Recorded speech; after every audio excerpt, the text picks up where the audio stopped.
I love Broad City, man. I watched every episode 2 or 3, 4 or 5 times. I really love what you did in that show. Abby and Alana, I think they're awesome. That character, were you given free reign to develop that character? Because it seems a lot like you. Yeah, I don't really stretch too much as an actor. I kind of, if you gonna get me how I am that day. Mm-hmm. Right. I mean, the first scene of Broad City when you having sex and you laying down, like that's classic TV, bro. That's a wild way to intro. That's a wild way to introduce the character and kick off the show. That's right. Yeah. Now you had this crazy run from 2009 to about 2012 where you were doing all types of full hour specials, writing for great TV shows, appearing on all these late night TV shows. What was that creative period like? And how did you know that it was your time to keep your foot on the gas at that time? 2009 is when I got on Late Night with Jimmy Fallon last minute.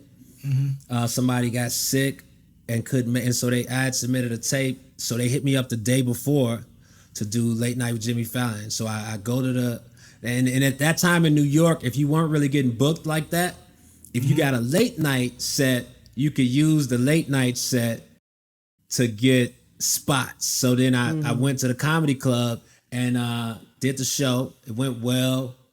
And then I was just hoping that it would help me get some work and boost my tickets on the road.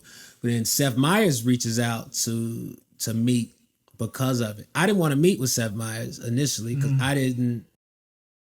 I hadn't submitted anything for SNL. So I was like, I had submitted the year before actually a terrible audition tape. And so I was like, I don't know where this is going. And also I had a Priceline name your own price ticket booked back to Chicago.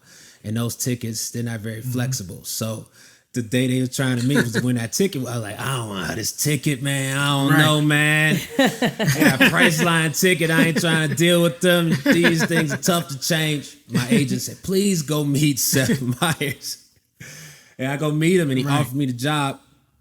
And that was pretty hot. And it turns out Priceline ticket, it was easily changeable. I put a wall up that wasn't really there. So worked on SNL, and that was a interesting experience.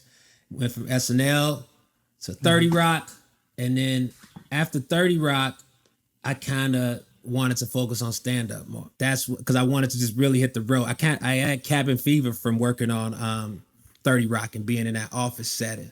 And so I overreacted to that, like I'm going on the road, and did it, every weekend from like March to November.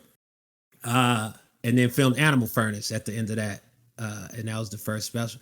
Actually, Animal Furnace and Eric Andre season 1 premiered on the same day, May 20th, 2012. Was that why? Because as you say, you wrote for 30 Rock and SNL. Was that why that you quit both of them so quickly because you wanted to get back on the road, or was there? Yeah, SNL. They just kind of didn't hire me back after my year writing there. I don't think I was really suited for sketch writing at that time. I think I was better suited for something that is more on camera or working in tandem. If I was working in tandem with somebody to kind of develop my voice and do on camera, I think I would have had a different amount of success on the show.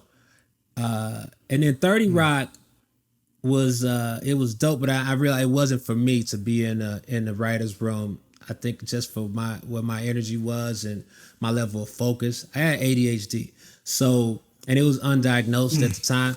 But just being in those type of settings, I didn't function at my peak at all. I was kind of a little checked out. I would have little spurts here where I would generate ideas, but for the most part, that setting wasn't really best for my energy.